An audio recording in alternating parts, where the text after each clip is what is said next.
Hothouse unfaithful bloom. Greenhouses don't sleep. They sweat in whispers. After the last stroller wheels squeak away and the school group stop asking why the corpse flower smells like a dare, the conservatory lowers its voice to leaf breath. Fans hum like patient lungs. Misters tick their metronome. Night temperature logic wraps the glass ribs until the whole building seems to glow with its own slow pulse. If you haven't stood at 2:00 something under panes that remember summer and let humidity press its gentle palm to your throat, you don't know how a room can demand honesty without moving a hinge. I'm Arlo, night horticulturist at the Westbridge Conservatory.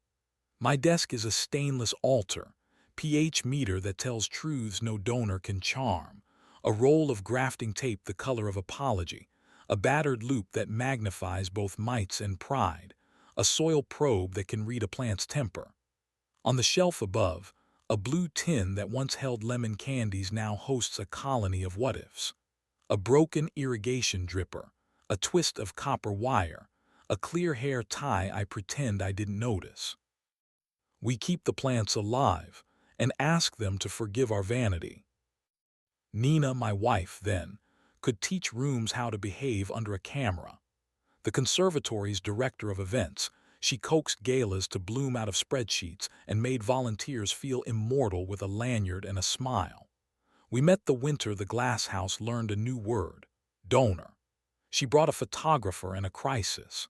I brought a ladder and a willingness to climb past sense, and together we convinced a fickle chandelier to love its own chain again. We kept Wednesdays because weeks devour anything unnamed. She'd tap twice on the staff door like a sparrow. The guard would pretend he believed in rules, and I'd be waiting in the propagation room with a tray of sliced mango and the kind of lock you can turn with your wrist bone. If that reads like boasting, I'm just laying out the room. There's a notch in my lower back from the edge of a potting bench where she once pushed me, and a tray of succulents decided to grow humility on the stone floor. There's a comma of a birthmark against her ribs that I could find with my mouth even if the fans roared at quorum. There's the way she would say, "Give me 10," and I'd spend 9 like a gambler and hide 1 under my tongue for drought. The first wrong thing wasn't lipstick. It was minutes that liked each other too much. 00:12 Service Gate East, held open 5s. Gates tattle when you make them share. 00:18 Mr. Bank C tripped a manual cycle for 20 seconds in the tropical rotunda, not long enough to help, just long enough to prove a hand had learned the panel. 00:22 Camera 4 in the Fern Alley blinked to snow for 18 heartbeats and returned to pretending innocence. In the staff lounge, 2 splits of Risset reappeared in the bin, and yet no stems signed out to be washed.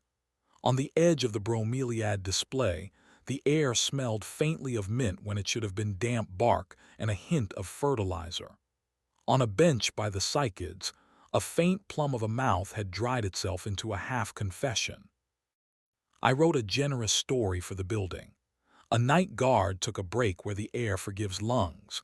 A docent came back for a sweater. The camera sneezed. The mister thought it was helpful. Then the next Thursday the minutes returned like liturgy. 00:12 18:00:22. The week after, the mister ran longer and the Fern camera forgot its job a full half-minute. When a greenhouse learns ceremony, you didn't teach it.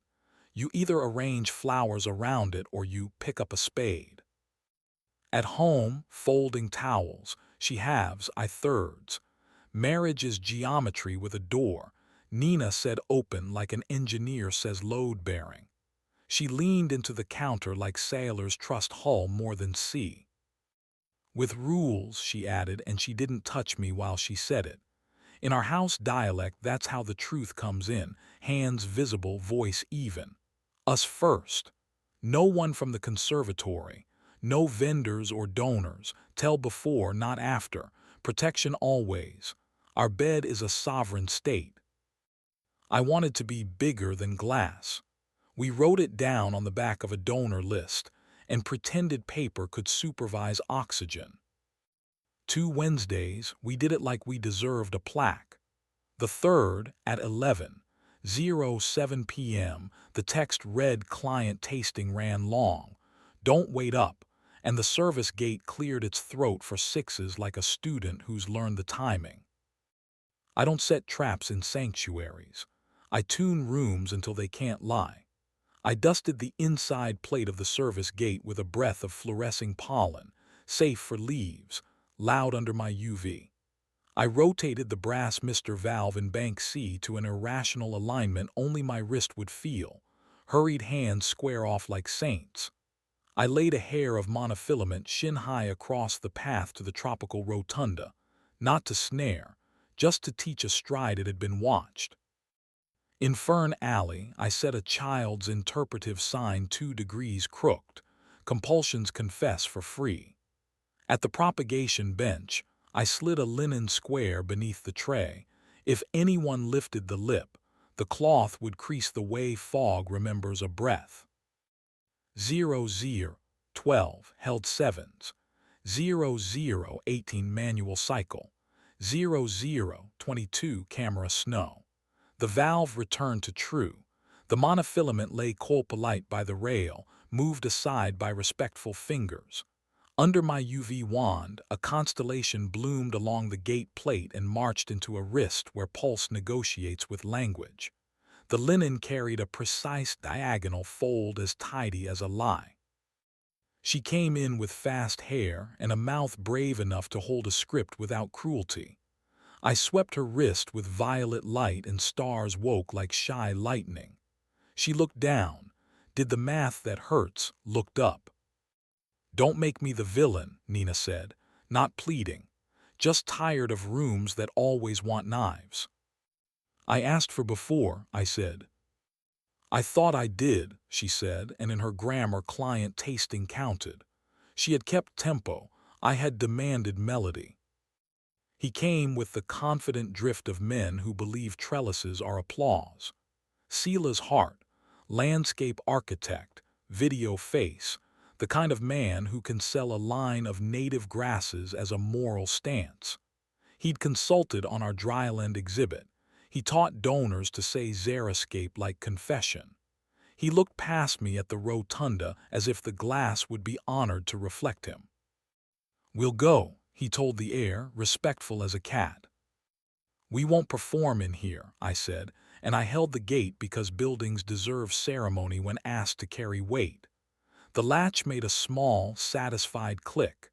The fans resumed their hymn. Plants do not gossip. They will, however, hold a secret the way leaves hold light, reluctantly, then with style. We separated with competence, the ruthless kindness of people who can carry breakables. She took the blazer that made rooms sit up straighter, the calendar where hope rehearses logistics, the perfumes that turn elevators into promises. I kept the chipped mug with the conservatory's old frond logo and my habit of speaking softly to valves. Lawyers moved nouns across tables that smelled like toner and polite weather. We signed where names go when they're tired of starring. Work kept me from building monuments to rage. A chiller sulked. I coaxed it with patience and a wrench. The corpse flower threatened to bloom, and the city decided it was urgent to care. A school group learned that humidity is a love language and stopped calling it sticky. I slept afternoons with the smell of wet soil in my hair and woke knowing which fan would complain from the way the glass leaned. Rhea arrived with a coil of hose over one shoulder and a grin trained on stubborn systems. Irrigation tech and entomology enthusiast, she smelled like citrus hand cleaner and a kind of temper you can rely on. Her braid looked like rigging. She walked the concrete paths without making the orchids nervous. "Which of your children is faking a fever?" she asked, head tilted at the misters. "Bank C," I said. "It wants to be dramatic about innocence." "It wants to be wanted," she said, approving. and she coaxed a sticky solenoid into forgiving us with 2 taps and a soft word for machines. We started with verbs that don't draw blood. She taught a timer the difference between compliance and consent. I taught her the exact note the fans sing before they ask for a bearing. She left a wedge of orange on my clipboard and I slipped the peel into my pocket like a new kind of armor. At 3:11, when the control system found its monastery note and the glass stopped trying to impress itself, we stood by the lily pond and let the room breathe around us. The first time she touched me, it was my wrist, 1 degree of correction, so my grafting knife would kiss cambium without bruising. There, she said, and my body remembered its lease included heat. We aren't children. Speed is fear in a fresh suit. The first time we kissed, we stood in the shadow of the staghorn ferns because thresholds tell the truth. Her mouth tasted of orange and the heat at the back of the tongue that should be reserved for courage and love. She kept her eyes open for a breath, not to check for cameras. We don't point lenses at prayer, just to choose me twice. My palm learned the small of her back where a day stores its opinions. She made a sound I put in my pocket for famine. We counted to 10, and maybe we used 8. The rest belonged to the leaves. We built rules that felt like respect, not fences. No hands on benches where seedlings learn trust. No mouths near display glass where strangers put their faces to remember being animals. Yes to the repotting room after last sweep, soil warm from the day and the bench pretending to be altar. Yes to the catwalk above the rotunda when the city quit pretending it wasn't jealous of our weather. Yes to my desk with the task light off, her knee against mine under a maintenance log that had started to learn gentler nouns. We kept our fingers off the panel switches because power is a strange perfume. The gala returned with its appetite. In bloom, they called it, which is either brave or lazy. Nina arrived in a dress that taught the glass to confess its crush on her. Sela's drifted behind like a rumor with charm. We nodded like grown-ups who refuse to make a building carry what they can. Rhea wore black because glue hides there and crossed behind them with a tray of hose fits and a smile she had negotiated with in a staff restroom mirror that never tells a lie if you don't ask it to. From the stage, someone misused ecosystem like a word they'd rented. Another said alchemy and the donors clapped as if chlorophyll was a bartender. I did my rounds because habit is my quiet god. Gate, obedient. Mr. Banksy, humble. Fern camera, loyal. The linen square under the bench lay smooth.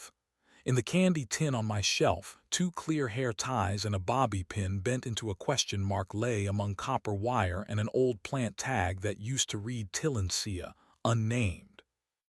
Not trophies. Grammar. Quotation marks around a chapter I refuse to weaponize. After breakdown, when the last borrowed heel left the gravel, and the orchids decided to look like plants again, Rhea found me at the bromeliads with my palm flat on a leaf, as if it could teach my hand better manners. A crescent of wax glowed on her wrist where warmth lives. "You look like you're practicing leaving," she said. "I'm practicing staying," I said. "As what?" Her hip leaned into the potting bench where we've both confessed more than once. "As a guest," I said, and the word felt like it had been waiting on my tongue. We climbed the spiral to the catwalk where the rotunda pretends to be sky. The city's lights argued with our pains. Rhea pressed me against the railing with the competence of someone who can calculate fall and decide against it. We kissed like people who respect risk and signed their name on the dotted line. My belt snagged the mesh. We both laughed, because slapstick belongs in the liturgy of complicated rooms. We stopped before the orchids learned our names. There's a version of this story where I go to war. I pull footage, stage a revelation under the glass, let pain perform until applause shocks it back into silence. That version ends with a conservatory that never tells me the truth again. I walked 2 bodies out of a gate. I kept a sanctuary from being humiliated. I chose smaller verbs and found they last longer than knives. Summer arrived and taught the air to be honest. The new intern learned the difference between caretaking and control. One is a gift, the other a hobby with better clothes. The corpse flower bloomed and the city lined up to smell the limits of romance. We put out signs that said you can be the kind of person who endures this, and people believed us. Rhea taught me ropes behave out of love for load, not obedience, and that I go very quiet 3 breaths before my temper admits it has a mouth. I taught her the note the irrigation main sings before it forgives, and the trick of sleeping upright on bags of potting mix without waking angry at your spine. One Thursday, the gate chirped 00, 12 out of habit, but nobody answered. Mr. Banksy didn't flinch. Fern Camera watched without blinking. I laughed into my sleeve. Rhea laughed into my collar. The building pretended not to approve and let a moth script our names across its light. If you wander the Westbridge at an hour, we pretend not to have, and a voice tells you to keep your hands above the soil line because seedlings prefer to be admired. That's me being kind the way plants taught me. If you see a woman with a hose coupler in her back pocket, pause to rest her cheek on a warm bench for exactly 1 second like prayer. That's Rhea explaining to the room we're its students. You won't see the UV wand unless the room asks for ghosts, and there isn't a softer way. You won't see the candy tin unless you already understand why punctuation saves lives. I lock the gate and feel the burr under my thumb where 100 stories polish the plate honest. I kill the path lights in the order the leaves accept, so the dark arrives like rain instead of theater. The fans sigh their last consent. Rhea steals my last clean minute because she can. I let her because that rule outlived all the others. Tip the night.